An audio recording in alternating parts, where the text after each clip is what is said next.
সরকারি ব্যাংকগুলো গ্রাহকদের সঙ্গে এক প্রকার জিম্মি করে অসহযোগিতা করা শুরু করলো। ব্যাংকিং সেক্টরের প্রতি মানুষের আস্থা, ভালোবাসা, বিশ্বাস এগুলো আস্তে আস্তে বিলীন হয়ে যাচ্ছে কিনা।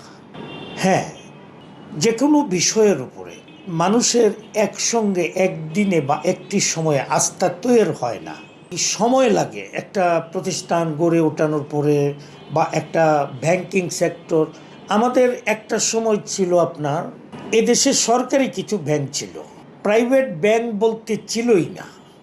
এরপরে দেখেন এই সরকারি ব্যাংকগুলো গ্রাহকদের সঙ্গে এক প্রকার জিম্মি করে অসহযোগিতা করা শুরু করলো। আমি আমার বয়সেই দেখেছি যে সরকারি একটা ব্যাংকে 500 টাকা নোট ভাঙাতে গেলে 10 টাকা সেখানে যার মাধ্যমে যাচ্ছেন তাকে দিতে হতো। এরকম একটি অবস্থান ছিল পাবলিক, গ্রাহক এবং ব্যাংকারদের মাঝখানে। তো এইটা আস্তে আস্তে আমরা স্বাধীনতার পরে একটা পর্যায়ে এসে এই দেশের কিছু প্রাইভেট সেক্টরের কিছু ব্যবসায়ী, কিছু চিন্তাশীল, কিছু সমাজসেবক এবং কিছু সুশীল, সব মিলিয়ে তারা আস্তে আস্তে প্রাইভেট সেক্টরে ব্যাংকিংয়ের দিকে তারা ইন্টারেস্টেড হতে লাগলো। এর মধ্যে কিছু প্রাইভেট ব্যাংক তারা সরকারের কাছ থেকে লাইসেন্স নিয়ে শুরু করলো।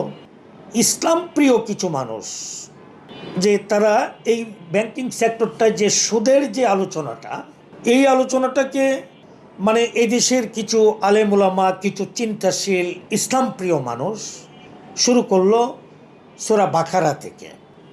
দেখা গেল সেখানে যে সুদ একটি অত্যন্ত গ্রহিত কাজ এবং এটি গুনাহ, অনেক বড় গুনার কাজ। তো এই দেশের 95% মুসলিম জনগোষ্ঠীকে বাঁচিয়ে রাখার জন্য সুদ থেকে তাদেরকে কিভাবে পরিচালিত করা যায়,